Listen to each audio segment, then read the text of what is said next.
Every night, the same security guard walked me to my car. We never spoke much, just nods. One evening, he said, "Check your email before you go home." I did, and turned the car around without looking back.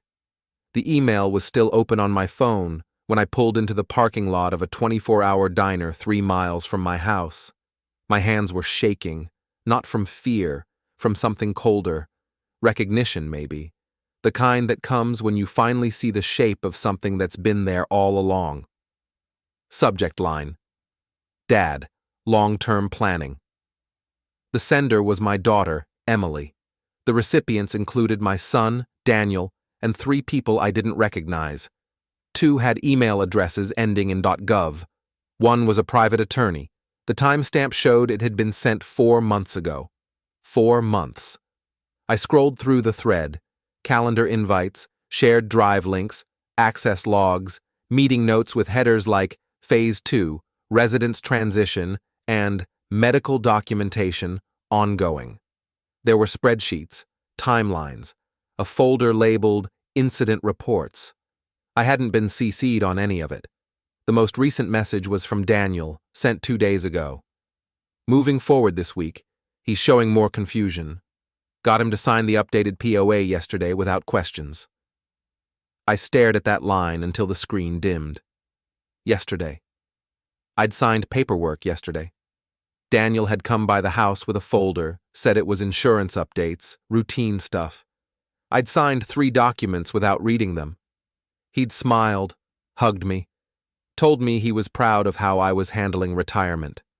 I opened my banking app, then my investment accounts, then the deed records for my house. Everything was still in my name.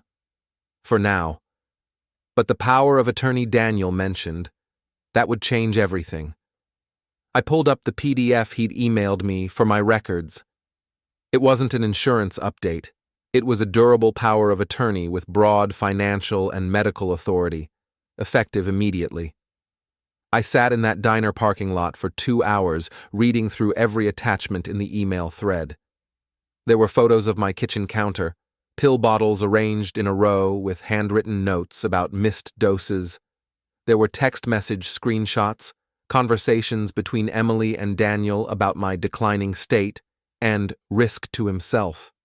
There was a letter from a doctor I'd never met recommending supervised living arrangements. They'd built an entire case, a narrative, a timeline of deterioration, and none of it was real. I was 62 years old.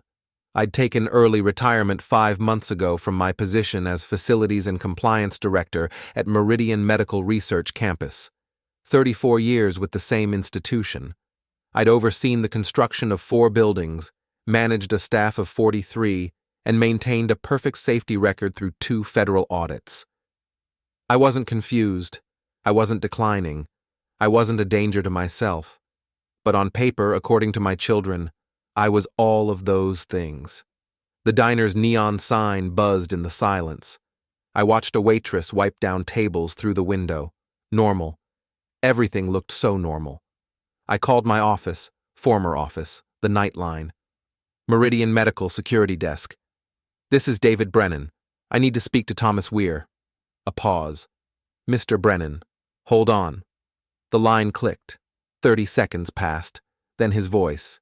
"You got it." Not a question. "I got it," I said.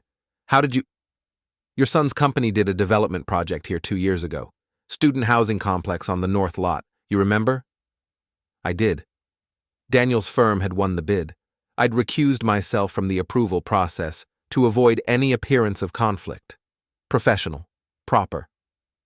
"I was working security then," Thomas continued. "Different shift. There was an incident. Construction worker fell from scaffolding. Minor injuries. Could have been worse. Your son's site manager wanted me to write it up as worker error. Told me it would be cleaner for everyone.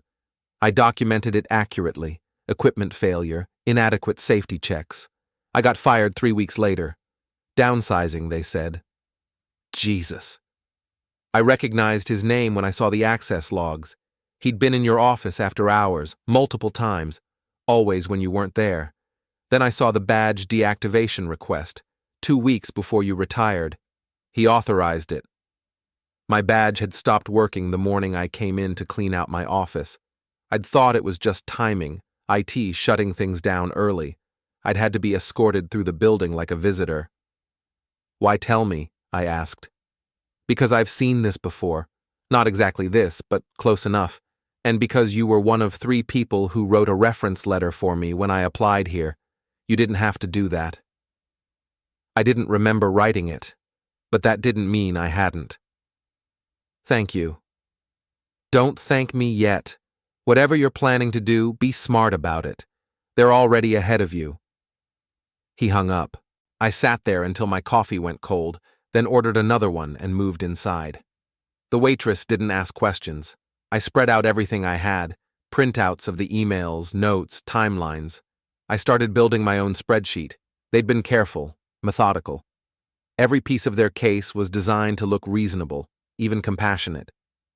Concerned children worried about an aging parent, medical opinions from licensed professionals, documentation of concerning behaviors.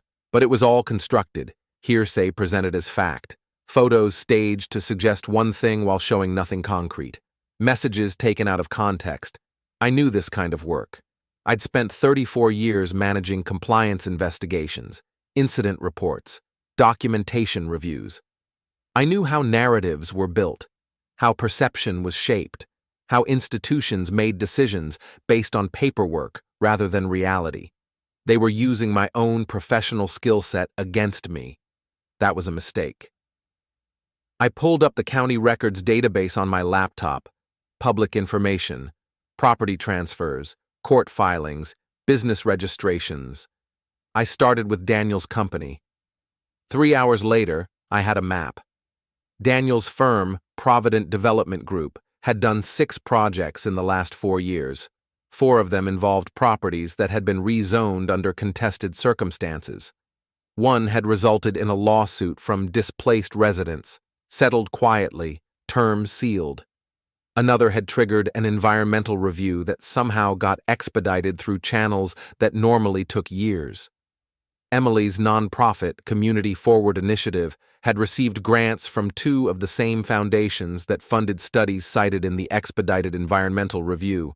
It wasn't illegal, probably, but it was a pattern, and patterns were evidence. The sun was coming up when I finally left the diner. I drove past my house without stopping. Lights were on in the living room. Daniel's car was in the driveway. They were probably worried. I'd turned off my phone hours ago. Let them worry. I drove to a storage facility on the east side of town and rented a unit. Cash. False name. Then I went to the bank the moment it opened and withdrew $15,000. The teller raised an eyebrow but processed it without comment. I closed my savings account and opened a new one at a different bank across town. I had the statement sent to a P.O. box I'd set up an hour earlier. They had my passwords, my login information, access to my accounts through that power of attorney, but only to the accounts they knew about. By noon, I'd moved 60% of my liquid assets somewhere they couldn't touch. The rest I left alone. Let them think they had it all. Let them think I was oblivious. I checked into a motel under the same false name. The clerk didn't care. I paid for a week up front and carried my single bag to a room that smelled like cigarettes and pine sol. Then I turned my phone back on. 47 missed calls. 63 text messages. Daniel. Dad, where are you? We're worried. Emily. Please call us. We need to know you're safe. Daniel. This isn't funny. Call me right now. Emily. Dad, if you don't call back, we're going to have to file a missing persons report. I didn't respond to any of them. Instead, I opened my laptop and pulled up the shared drive from their email thread. They'd been sloppy. The folder permissions were set to anyone with the link. They'd meant to restrict it. They hadn't. I could see everything. And now, I could download everything. I spent the next 6 hours copying files, spreadsheets showing their coordination, meeting notes discussing tactics, draft guardianship petitions, lists of medical professionals they'd consulted. names, dates, strategies. One document was titled Conversation Scripts, Dad Check-ins. It was a 2-page guide for how to talk to me, what questions to ask, what responses to document, how to subtly reinforce the narrative of decline. If he resists, don't argue. Just note it as combative or defensive. These add up. Another document outlined their timeline. Phase 1 was establishing baseline concerns, completed. Phase 2 was securing authority, in progress. Phase 3 was residence transition, planned for next month. The residence they'd selected was a memory care facility an hour outside the city. Private, expensive, isolated. They'd even toured it. There were photos, Emily smiling in front of a garden, Daniel shaking hands with an administrator. I saved everything to 3 separate flash drives, encrypted. Then I deleted my access logs from the shared drive. They'd never know I'd been there. My phone rang. Daniel. I let it go to voicemail. Dad, it's me again. Look, we're really concerned. If you don't want to come home, that's fine, but just let us know you're okay. Please. Mom would want us to look out for you. Or I'd thought they were. Now I wondered if they'd been cataloging my grief too, collecting evidence, building their case even then. I erased the voicemail and opened a new document, started typing. Timeline, evidence, witnesses, strategy. If they wanted a case, I'd give them one, just not the one they were expecting. I worked until 3 a.m, then slept for 4 hours and started again. By the end of the second day, I had a framework, not a complete plan yet, but the bones of one. On the third day, I drove back to Meridian Medical, not to my old building, to the administrative offices. I knew the woman who ran HR, Margaret Towns.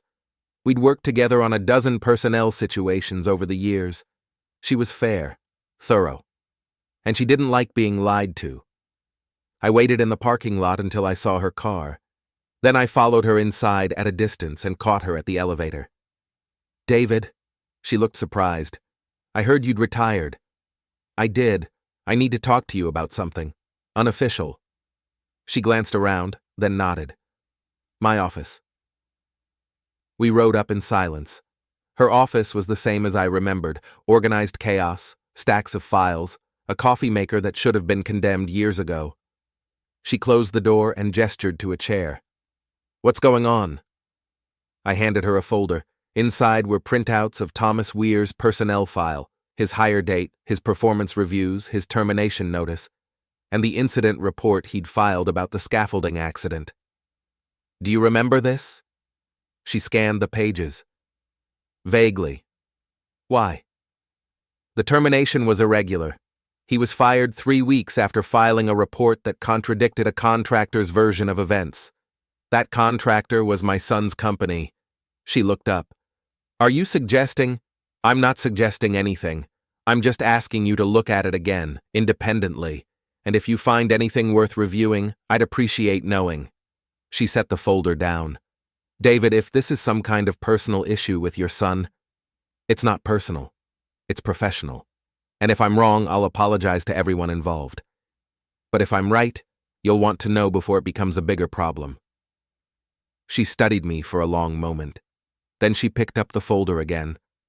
I'll look into it, but I can't promise anything. That's all I'm asking. I left before she could change her mind. That was the first move. Small, subtle, but it would start people asking questions. And once questions started, they had a way of multiplying.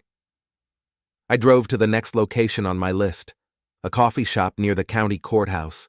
I'd made an appointment with a lawyer, not for representation, for information. Her name was Lisa Parrish, estate planning specialist. She'd been recommended by someone I'd worked with years ago. I'd called her yesterday and said I needed a consultation about updating my documents. She was younger than I expected, mid-30s maybe, sharp eyes, no-nonsense handshake. Mr. Brennan, thanks for coming in. You mentioned on the phone you wanted to discuss a power of attorney? I want to revoke one. She pulled out a legal pad. Okay, when was it executed? 5 days ago. And you want to revoke it because I signed it under false pretenses. I explained the situation. Not all of it. Just enough. She listened without interrupting, taking notes in shorthand I couldn't read. When I finished, she set down her pen. Do you still have full mental capacity? Yes. Can you prove that? I can take any assessment you want to give me. That's not how it works. The burden of proof is on the people claiming incapacity. But if they've already established a narrative, doctors' statements, documented incidents, witnesses, it gets complicated. Revocation is simple if no one challenges it. But if they challenge it, you'll need your own documentation, ideally from medical professionals who can counter their claims. How long would that take? Depends. A few weeks minimum. Maybe longer if they've already filed for guardianship. They haven't. Not yet. How do you know? I checked the court records this morning. She nodded slowly. Okay. Here's what I recommend. We file the revocation immediately. Then we get you evaluated by an independent neuropsychologist, someone with no connection to you or your family. We document everything. And we wait. Wait for what? For them to make their move. If they file for guardianship, we respond with your documentation and challenge their claims. If they don't file, they have no authority. Either way, you're protected. And if they've already started the process somewhere I can't see, then we move faster. I liked her. We spent the next hour drafting the revocation document. She filed it electronically with the county recorder while I sat there. Immediate, binding, effective. This doesn't stop them from trying again, she warned. But it stops them from acting on the existing document. That's enough for now. I paid her retainer and left with a folder full of forms and a list of neuropsychologists she'd recommended. I called the first one on the list from my car and scheduled an appointment for the following week. Then I drove to Emily's office. Community Forward Initiative operated out of a converted warehouse in a gentrified neighborhood. Exposed brick, track lighting, motivational posters about equity and impact. A receptionist sat at a desk made from reclaimed wood. Can I help you? I'm here to see Emily Brennan. Is she expecting you? No. Tell her it's her father. The receptionist's expression shifted. Pity, maybe, or concern. She picked up the phone, murmured something, nodded, hung up. She'll be right out. Emily appeared 2 minutes later. She looked tired, worried. She crossed the room quickly and pulled me into a hug. Dad. Oh my God, where have you been? We've been so scared. I didn't hug back. She pulled away, searching my face. Are you okay? You weren't answering your phone. I needed some space. Space? Dad? You can't just disappear like that. We thought something had happened to you. Nothing happened to me. I went for a drive, stayed in a motel, thought about things. What things?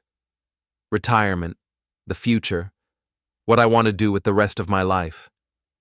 She relaxed slightly. That's good. That's healthy. But you have to tell us when you're going to do something like that. We're family.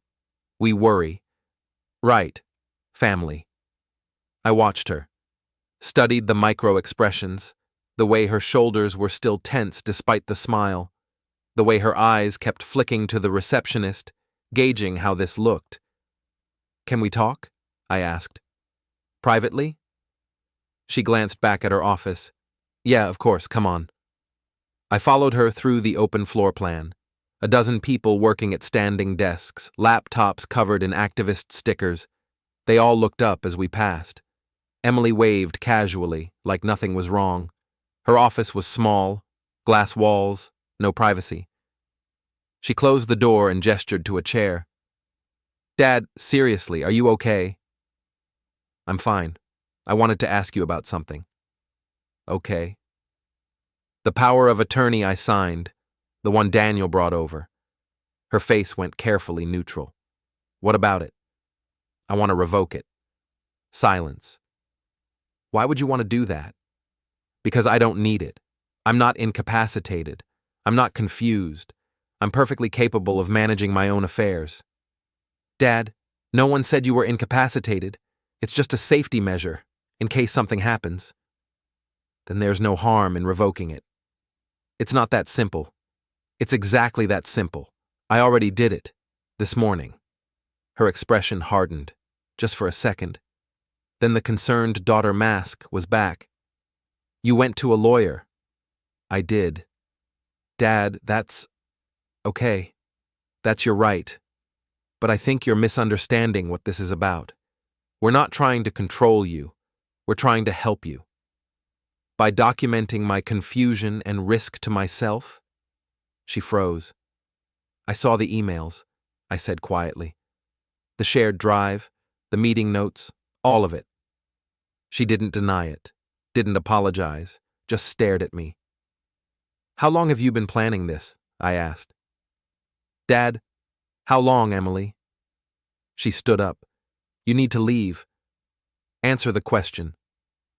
You're not well, you're paranoid, you're seeing conspiracies where there aren't any. I'm looking at evidence. You're twisting things, making them into something they're not. Then explain it to me. Explain the timeline, the residence you picked out, the scripts for how to talk to me. Explain all of it. Get out! People outside the glass walls were staring now. Emily's face was red. I stayed seated. I'm not going to fight you, I said. I'm not going to argue, but you need to know that I know, and I'm not going to make this easy. I stood up and walked to the door, opened it, paused. Tell Daniel we'll talk soon. I left her standing there. The drive back to the motel took 20 minutes. My hands were steady on the wheel. My breathing was calm. I felt nothing, no anger, no sadness, just cold, clear focus.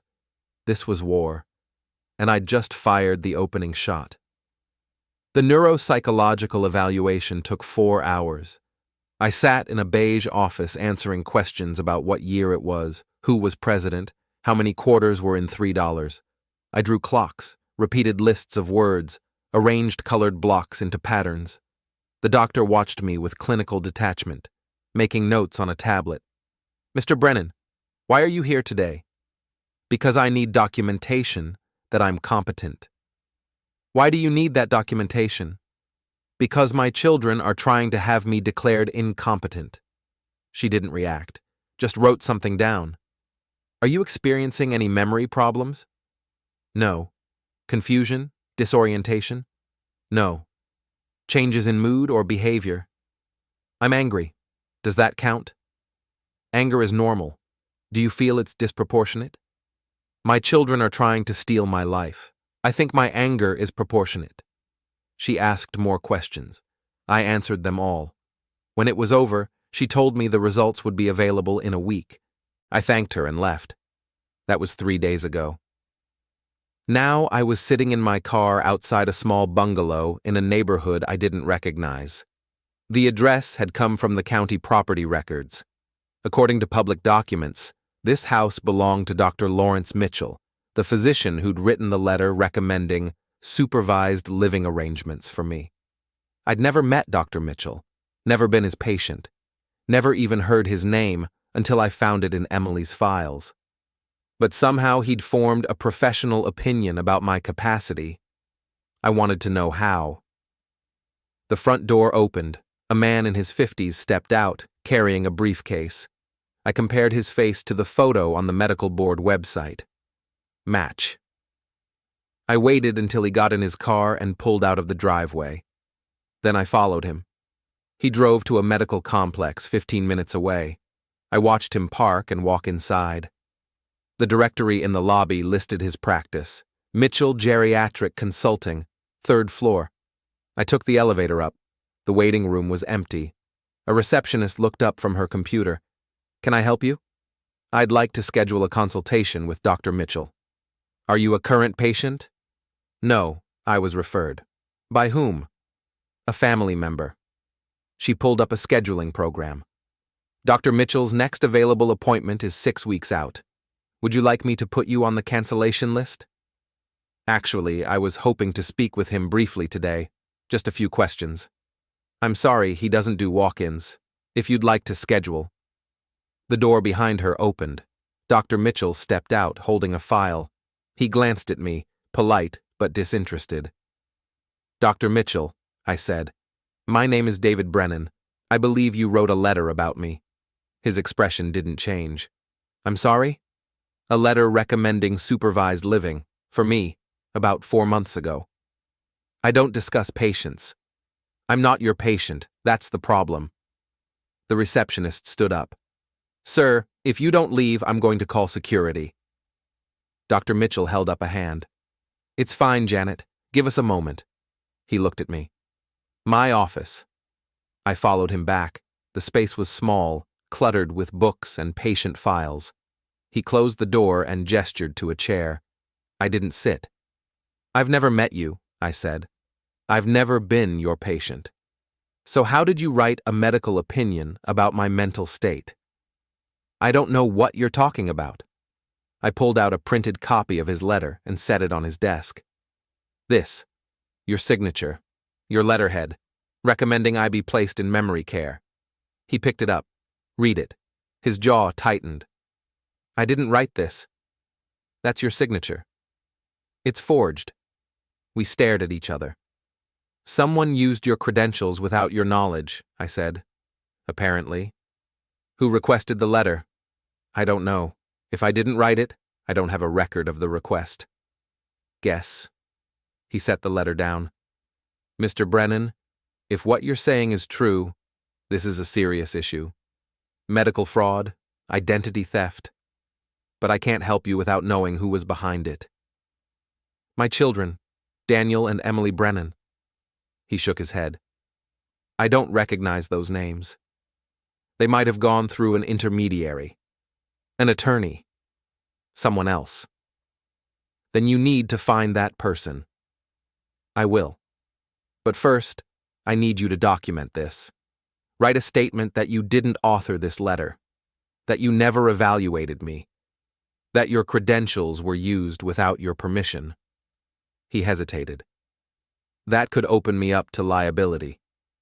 So could not saying anything. He thought about it.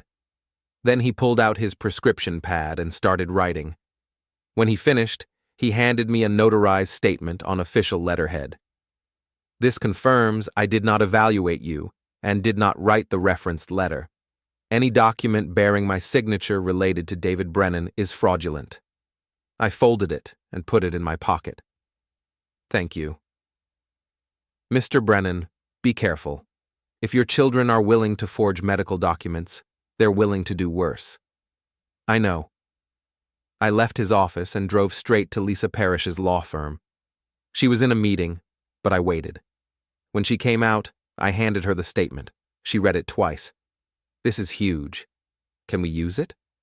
Absolutely. This is evidence of fraud. It undermines their entire case. If they've submitted this letter anywhere officially, court filings, medical records, anything, they've committed a felony. They haven't filed for guardianship yet. I've been checking daily. Then they might be waiting, building their case. But if they file, we hit them with this immediately. What if they don't file? Then we wait for them to make another move. Eventually they will, and when they do, we'll be ready. I thanked her and left. But I wasn't content to wait. Waiting gave them time. Time to adjust. Time to regroup. Time to come at me from a different angle. I needed to press the advantage. That night, I started making calls. First, I called Margaret Towns at Meridian Medical. She answered on the third ring. David, I was about to call you. You found something. I found several things. Thomas Weir's termination was irregular. His file shows he was let go for performance issues, but his reviews were all positive, and the timeline matches exactly with the incident report he filed. I dug deeper. The termination was authorized by someone in facilities management. Who? The signature was yours. Silence. But I checked the access logs, she continued. You were out of the office that day, attending a conference in Phoenix. Someone else signed your name. Daniel. I don't have proof of that, but he had building access, And the termination request came from an office computer on your floor. Can you prove which computer? IT is pulling the logs now. I'll know in a few days. Margaret, thank you. David, if this goes where I think it's going, I need to notify the board. Forged signatures on termination documents are a legal problem. Do what you need to do. She hung up. Next, I called Thomas Weir directly. I had his number from the security office directory. He answered immediately. Brennan, it's David. I need your help with something. Name it. I need you to testify. About what happened. The incident report, the termination, all of it. When? I don't know yet, but soon. I'll be there. They might come after you for this. Let them try. I hung up and made one more call. This one to an old friend from my days in compliance, Vincent Torres. He'd retired 2 years ago and moved to Florida, but we still emailed occasionally. He answered on the first ring. David, haven't heard from you in months. How's retirement treating you? It's complicated. I need a favor. Shoot. You still have contacts in building inspection and code enforcement? A few. Why? I need someone to take a very close look at a development project. Provident Development Group. 6 buildings in the last 4 years. I want to know if any corners were cut. That's a lot of records to pull. I'm not asking you to do it yourself. Just point me to someone who can. He was quiet for a moment. What's this about? Family trouble. Bad? Worse than bad. All right, I'll make some calls. Give me a week. Thank you, Vincent. David, be careful. Whatever you're digging into, make sure you're ready for what you find. I am. I hung up and sat back in the motel room chair. 3 moves in one night, each one small, each one building pressure. They'd been patient, strategic, careful. Now it was my turn. The next morning, I drove to Daniel's office. Provident Development Group occupied the top floor of a converted warehouse downtown. Glass walls, open concept, exposed ductwork, the kind of place that screamed, "We're innovative and transparent." I walked in without an appointment. The receptionist looked up. Can I help you? I'm here to see Daniel Brennan. Is he expecting you? No, but he'll want to see me. Tell him it's his father. She hesitated, then picked up the phone, murmured something, listened, hung up. He says to wait. He'll be out in 10 minutes. I sat down in a chair that was deliberately uncomfortable. Some kind of modern design statement. The walls were covered with framed photos of completed projects. Luxury condos, mixed-use developments, affordable housing initiatives that probably weren't affordable. Daniel appeared 12 minutes later. He looked stressed, circles under his eyes, shirt wrinkled. Dad, this is a surprise. We need to talk. Okay, let's go to my office. I followed him through the open floor plan. His office was in the corner, floor-to-ceiling windows, a desk that probably cost more than my first car. He closed the door and gestured to a chair. What's going on? I revoked the power of attorney. He nodded slowly. Emily told me. And I had a conversation with Dr. Mitchell. His face went blank. Who? The doctor who wrote a letter about my declining mental state, except he didn't write it. Someone forged his signature. Daniel didn't respond. That's a felony, I continued. Medical fraud, identity theft, falsifying documents. I'm not a lawyer, but I'm pretty sure any court in the state would take that seriously. Dad, I don't know what you're talking about. Yes, you do. I think you're confused. I have a notarized statement from Dr. Mitchell saying he never evaluated me and never wrote that letter. I also have the letter itself with his forged signature, and I have emails showing you and Emily coordinating around this exact document. He leaned back in his chair. You broke into our private communications. You gave me the link. The folder permissions were set to anyone with the link. That's not breaking in. That's being careless. What do you want? I want you to stop. Stop what? All of it. The guardianship petition you're planning.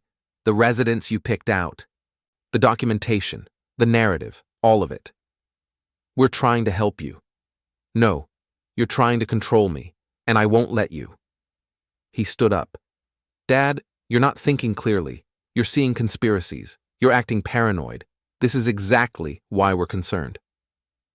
Then let's test it. Let's go to court. Right now. File your petition. Present your case. I'll present mine. We'll let a judge decide who's paranoid. It doesn't have to be like this. You made it like this. He walked to the window, looked out at the city. When he turned back, his expression was different, colder. You think you're protecting yourself, but you're just making this harder, for everyone. Is that a threat? It's a fact. I stood up. I'm going to ask you something, and I want an honest answer. What? Why are you doing this? Is it the money, the house? What I have isn't enough to justify this level of effort. He smiled. It didn't reach his eyes. You really don't get it. Explain it to me. It's not about money, Dad. It's about control. You spent your whole career managing systems, controlling outcomes, making decisions that affected other people's lives, and you never asked us what we thought. You just did it. I was doing my job. You were playing God, and now it's our turn. I stared at him. This is revenge. This is justice. For what? For 30 years of being told we weren't good enough. For every decision you made without us. For every time you chose your work over your family. For Mom. The words hit like a fist. I stepped back. That's not fair. Fair? You want to talk about fair? You got to live your life on your terms. Now we get to decide yours. I turned and walked out. I didn't run, didn't rush, just walked. Out of his office, through the open floor plan, past the receptionist, into the elevator. The doors closed. I made it to my car before my hands started shaking. Not from fear, from rage. They wanted revenge for something I didn't do, a crime I didn't commit, a failure that existed only in their heads. Fine. If this was about revenge, I'd show them what revenge looked like. I drove to a print shop and made copies of everything. The forged letter, Dr. Mitchell's statement, the emails, the meeting notes, the timeline, everything. Then I drove to the police station. The officer at the front desk looked bored. Can I help you? I want to report a crime. What kind of crime? Medical fraud, identity theft, forgery. She picked up a pen. Names? I gave her everything. Daniel's name, Emily's name, Dr. Mitchell's statement, the forged letter, copies of the emails showing their coordination. She listened without much interest, filling out a form. When I finished, she handed me a case number. Someone will contact you in a few weeks for a follow-up. That's it? Unless there's an immediate threat, these things take time. How much time? Could be months, could be longer, depends on the caseload. I took the case number and left. It wasn't enough, not nearly enough, but it was documented, official, on record. That night I sat in the motel room and made a list of everyone I'd contacted, everyone who knew pieces of the story. Thomas Weir, Dr. Mitchell, Margaret Towns, Lisa Parrish, Vincent Torres, the police, a network, not a complete one yet, but growing. Daniel and Emily had spent months building their case in secret. Now I was building mine, out in the open, and soon they'd have to choose, back down or escalate. I was betting on escalation. The next morning, I got a call from Lisa Parrish. David, we have a problem. What kind of problem? They filed, last night, emergency guardianship petition. They're claiming you're a danger to yourself. They included documentation of your erratic behavior over the last few weeks. The hearing is in 3 days. 3 days? It's an emergency petition. They argued you're at imminent risk. Risk of what? Doesn't matter. They filed. Now we respond. With what? Everything we have. Dr. Mitchell's statement. Your neuropsychological evaluation. I got the results this morning, by the way. You're fine. Better than fine. No cognitive impairment whatsoever. We present that. We present the forged documents. We present their coordination. We blow this thing apart. Will it be enough? It should be. But David, this is going to get ugly. They're not backing down. And once we present our evidence, they'll know you're not going to either. Good. You're sure about this? Completely. All right. Meet me at my office tomorrow morning. We'll prep for the hearing. Bring everything you have. I hung up and stared at the ceiling.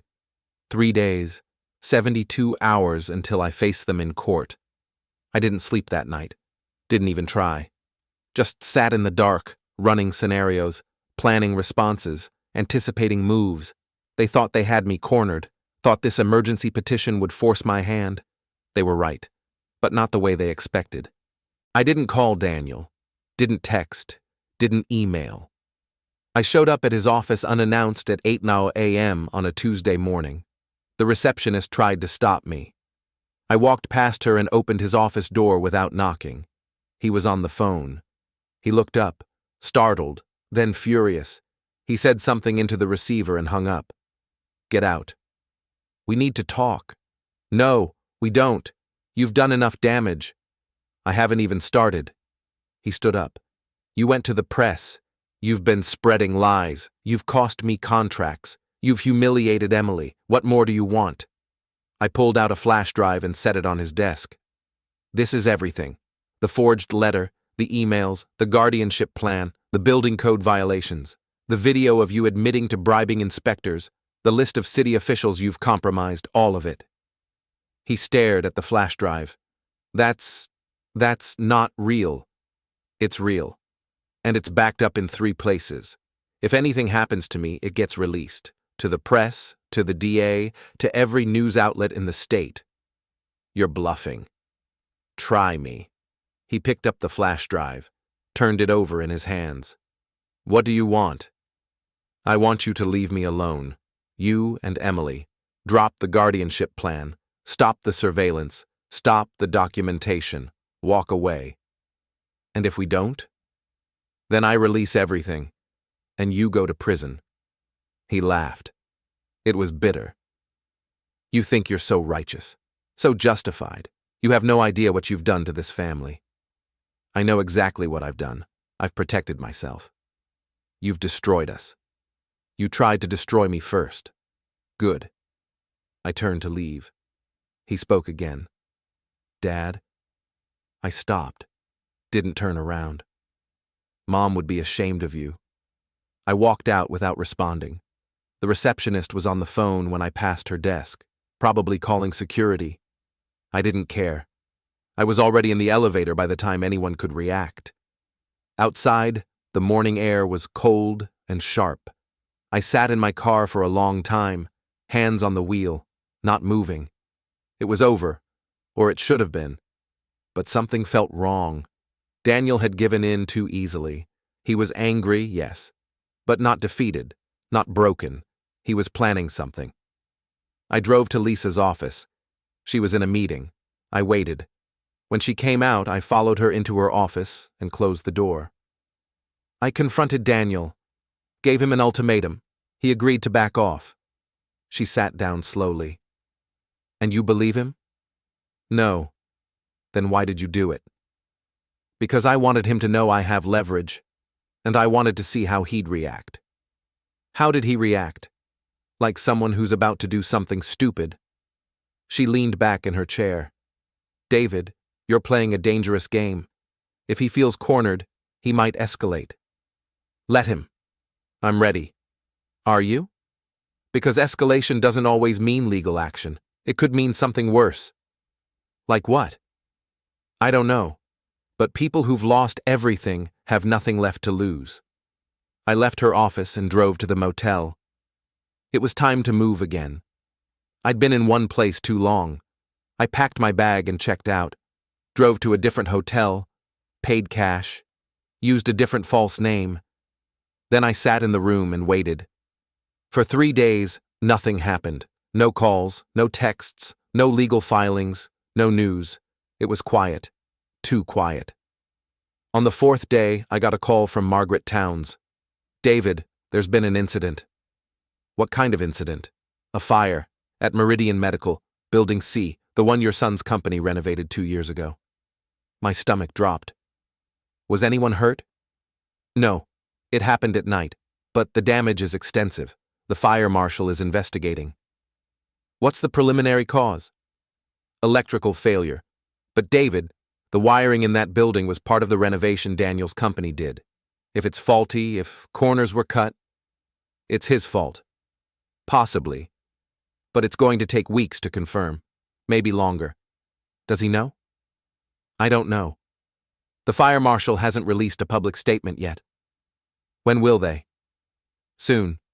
Maybe today. I hung up and turned on the news. Nothing yet. I called Lisa, told her what happened. This could be a coincidence, she said. You don't believe that? No, but we can't prove it's not. If they find faulty wiring, then your son's company is liable, but that doesn't mean he started the fire. I'm not saying he started it. I'm saying he caused it, by cutting corners, by bribing inspectors, by putting profits over safety. That's negligence, not arson. It's still his fault. She sighed.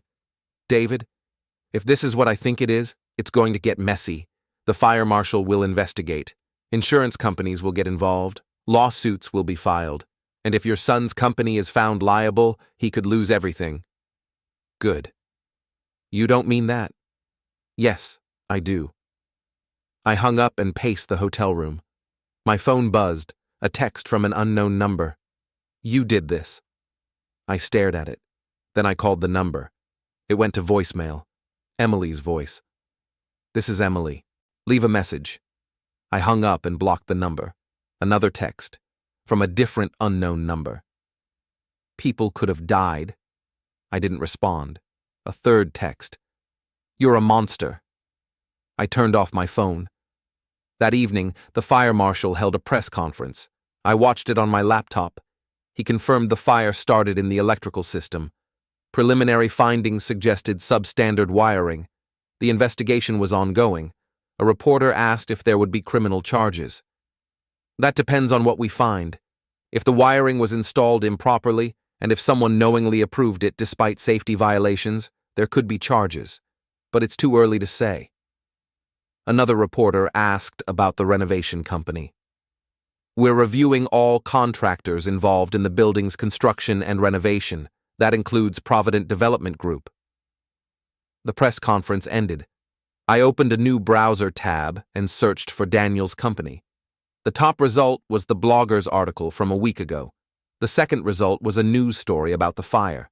The third was a scathing review from a former client claiming shoddy workmanship. The narrative was building, slowly, but building. I closed the laptop and lay back on the bed. This wasn't how I wanted it to end. With a fire, with people's lives at risk. But it wasn't my fault. I didn't cut corners. I didn't bribe inspectors. I didn't approve faulty wiring. Daniel did, and now he was going to pay for it. The next morning, I got a call from Vincent Torres. David, I heard about the fire. Are you okay? I'm fine. I wasn't there. I know, but your son's company is going to be investigated. I know. David, if they find evidence of bribery or fraud, this could go federal. The projects he did were on federal contracts. That's a whole different level of scrutiny. Good. You keep saying that. But I don't think you understand what this means. If he goes down, he's going to take people with him. Contractors, inspectors, maybe even city officials. And some of those people might decide you're the reason they're in trouble. I didn't do anything wrong. That won't matter. You're the one who started digging. You're the one who went public. You're the target. Then I'll be careful. David, thank you for calling, Vincent. But I know what I'm doing. I hung up, but he was right. I was a target. And eventually someone was going to come after me. I just needed to make sure I was ready when they did. That afternoon, I drove back to the storage unit, checked to make sure everything was still there. Then I rented a second unit, at a different facility, and moved half the documents there. Redundancy. Always have a backup. Then I drove to the bank, withdrew more cash, opened another account under another name. I was preparing for war, because that's what this had become. Not a legal battle, not a family dispute. War. And I was going to win. That night, I couldn't sleep. I lay in the dark, staring at the ceiling, thinking about the fire, about the building, about the people who could have been inside. I thought about Daniel, about the choices he'd made, the corners he'd cut, the lives he'd risked. And I thought about Emily, about her nonprofit, about the grants she'd received, about the people she claimed to help. How much of it was real? How much was performance? I didn't know, but I was going to find out. Because if they were willing to destroy me, I was willing to destroy them right back. And I was just getting started. The next morning, I called the blogger who'd written the article about Daniel's company. He answered on the second ring. "This is Marcus. My name is David Brennan. You wrote about my son's company." "Mr. Brennan." "Yes. How can I help you?" "I have more information about other projects, other violations. Are you interested?" "Absolutely. Can we meet?" "Tomorrow. Public place. I'll send you the details." I hung up and started compiling files, building code violations, inspection reports, photos, timelines, everything I had on Daniel's projects, everything that showed a pattern of negligence. This was going to be the final blow, and when it landed, there would be nothing left. The meeting with the blogger happened at a Panera Bread near the university. He was younger than I expected, mid-30s, wearing a wrinkled button-down and carrying a laptop bag covered in political stickers. He bought a coffee and sat down across from me. "Mr. Brennan, thanks for reaching out." He opened the folder and started reading. His expression shifted from casual interest to focused attention. "Where did you get this?" "Public records mostly. Some from internal sources, all documented." "Can I verify this independently?" "You should. I've included contact information for the sources who are willing to talk." He pulled out a notebook and started taking notes. "You mentioned bribery. That's a serious allegation." "I have video evidence, and a list of officials who were paid off." I pulled out my phone and showed him the video from the holiday party.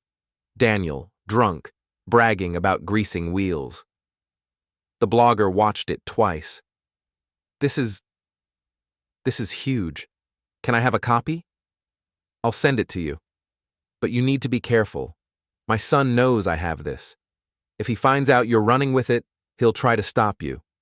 "How?" "Legal threats, intimidation, maybe worse." "I can handle legal threats. Can you handle worse?" He looked up from the folder. "Mr. Brennan, are you in danger?"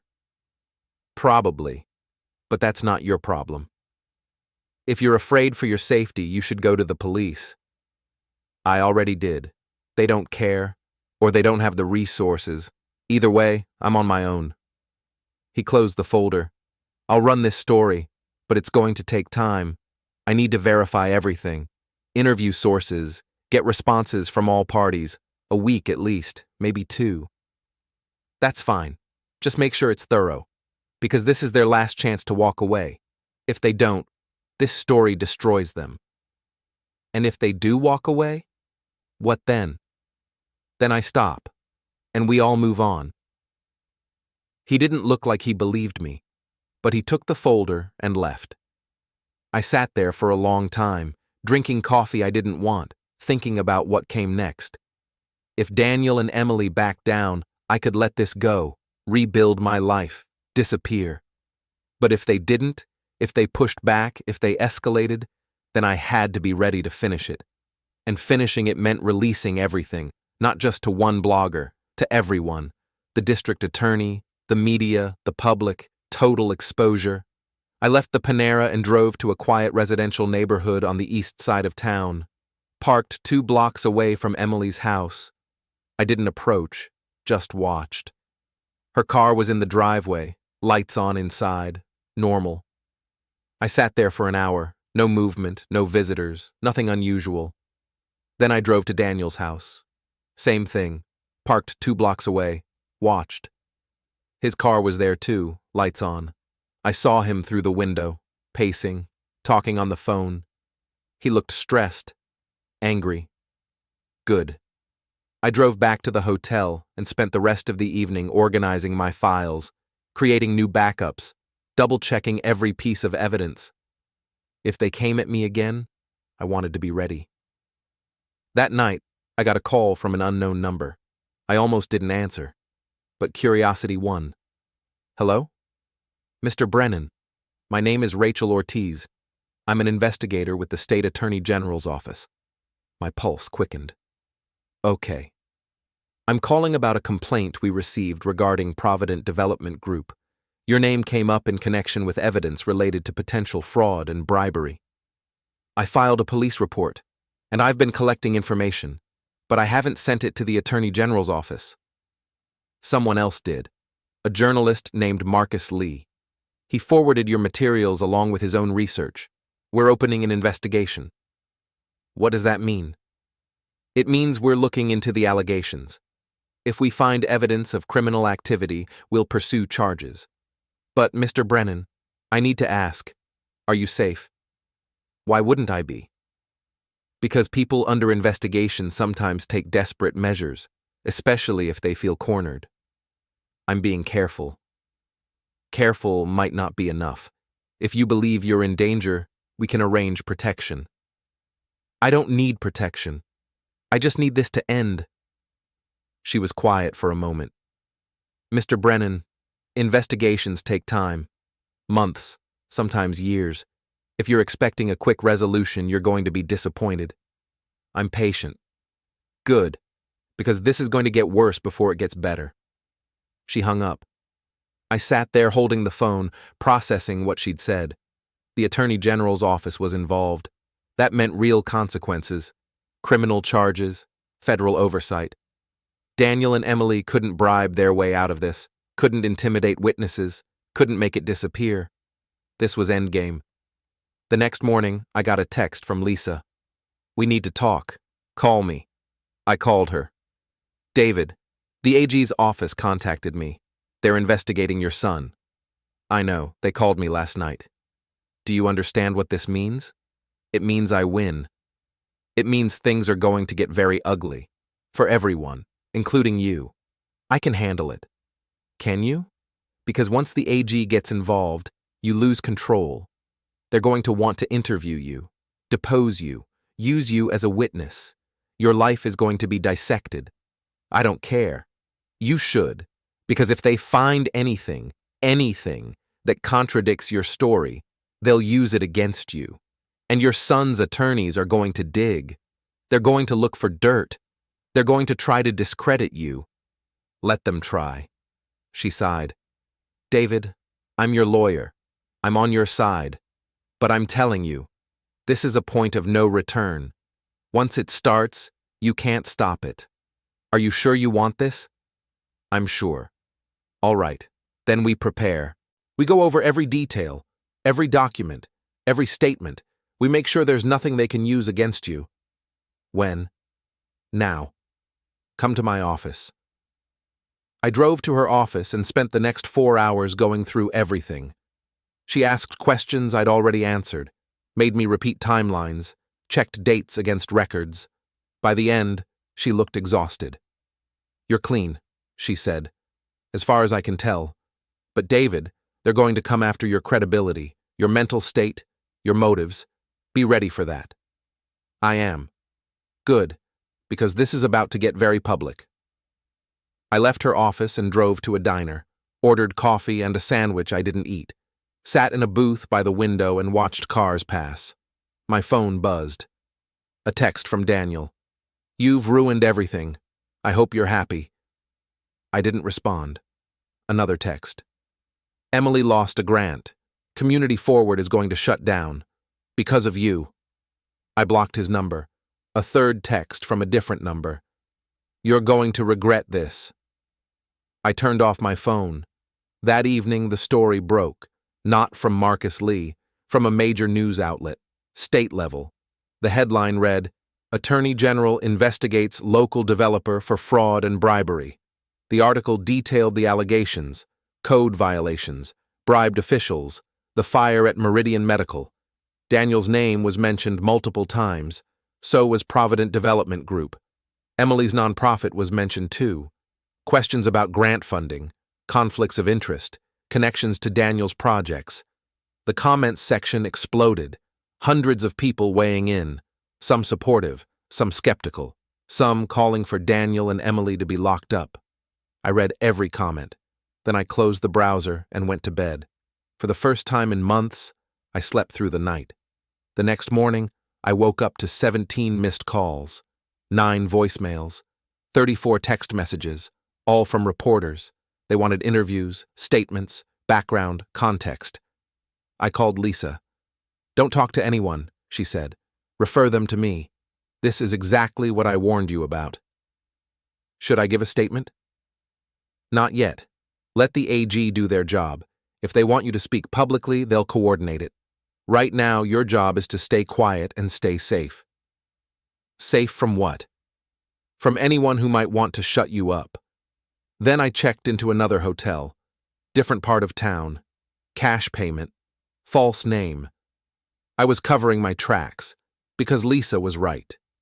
This was the point where desperate people did desperate things, and I wasn't going to make it easy for them. That night, I got a call on my regular phone from Margaret Towns. "David, the board wants to talk to you."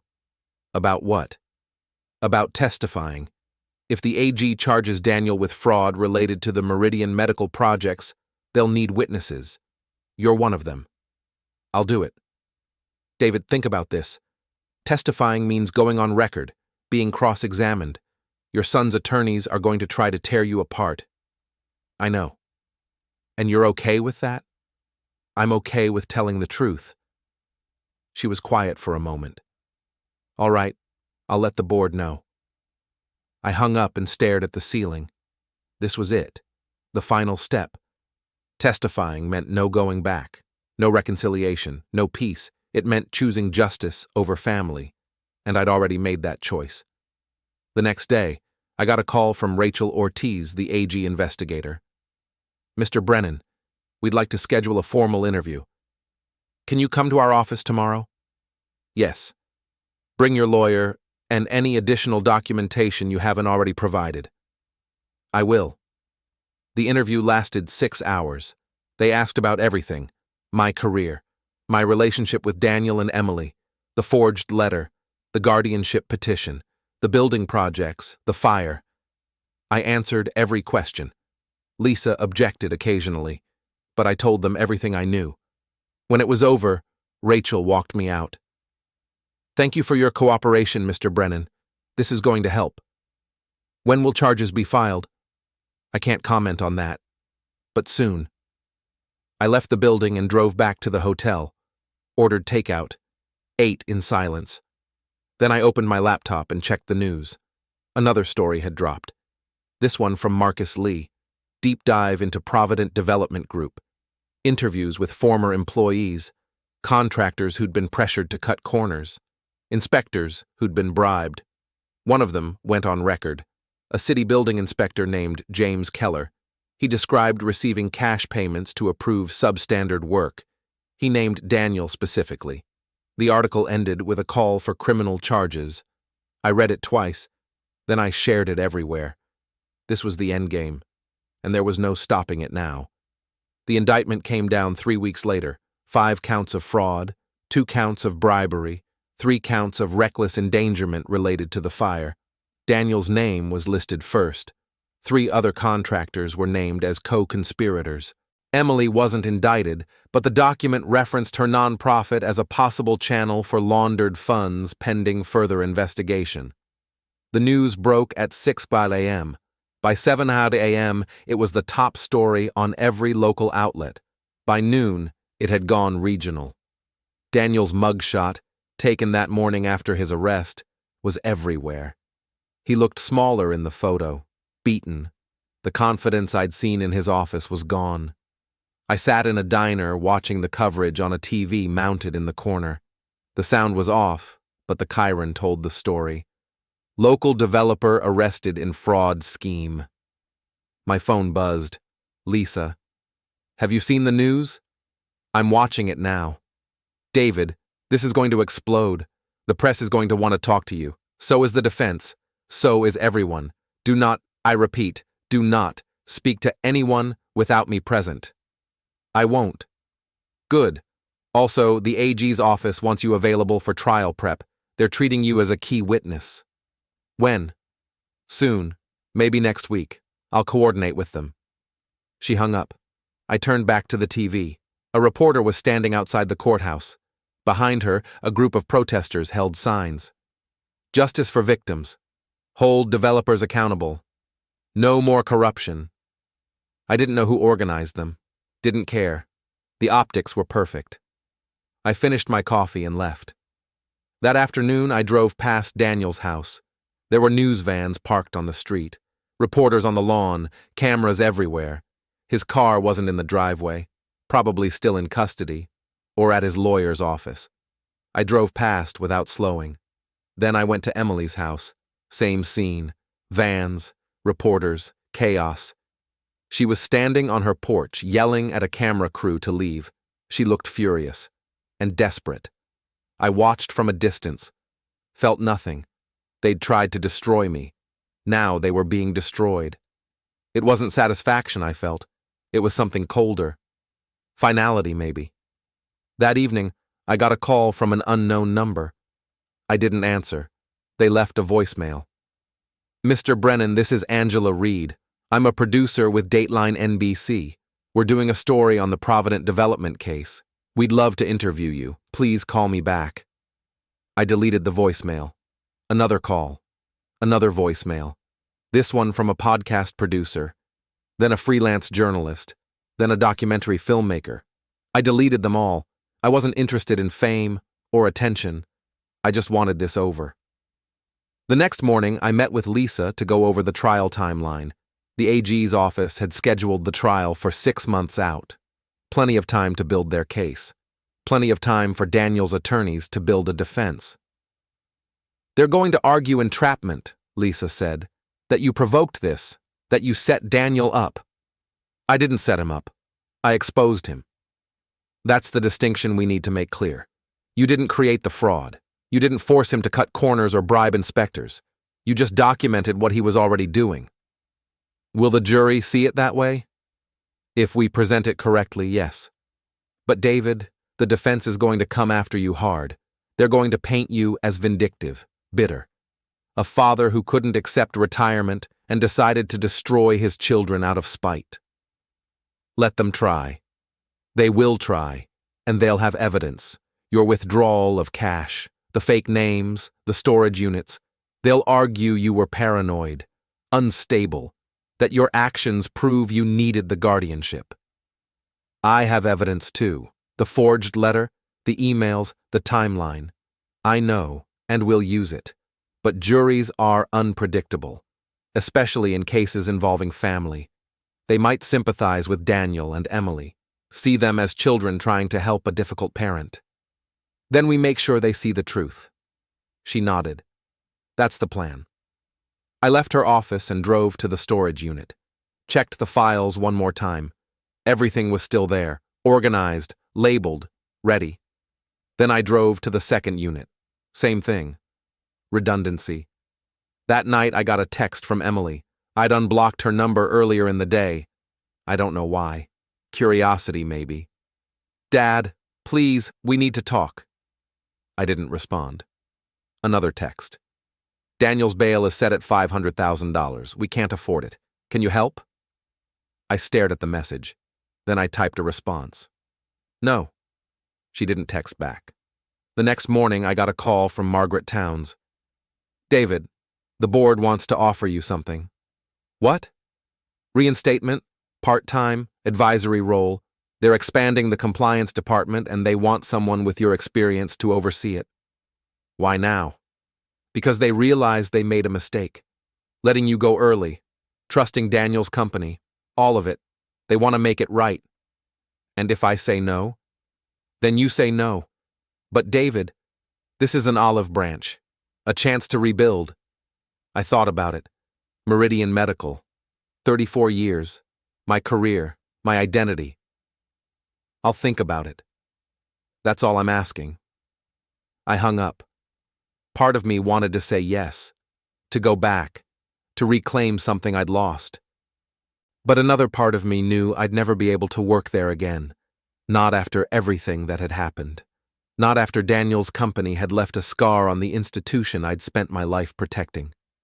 That afternoon, I drove to the Meridian Medical Campus, parked in the visitor lot, walked the grounds. Building C, the one that had burned, was surrounded by fencing now. Construction crews were inside, gutting the interior, rebuilding. I stood there for a long time, watching them work. Then I turned and walked away. The following week, I attended the first trial prep session at the AG's office. Rachel Ortiz was there, along with 2 prosecutors and a paralegal. They walked me through the evidence, showed me documents I'd provided, asked how I'd obtained them, where, when, why. I answered every question. Then they asked about my relationship with Daniel and Emily. How would you describe it? Adversarial. Has it always been adversarial? No. It became adversarial when I found out they were trying to declare me incompetent. Before that? Before that, it was strained. We weren't close, but we weren't enemies. What changed? I retired, and they saw an opportunity. An opportunity for what? Control, revenge. I'm not sure which, maybe both. They made notes, asked more questions. We went in circles for 2 hours. When it was over, Rachel pulled me aside. You're going to be a strong witness, Mr. Brennan, but the defense is going to try to rattle you.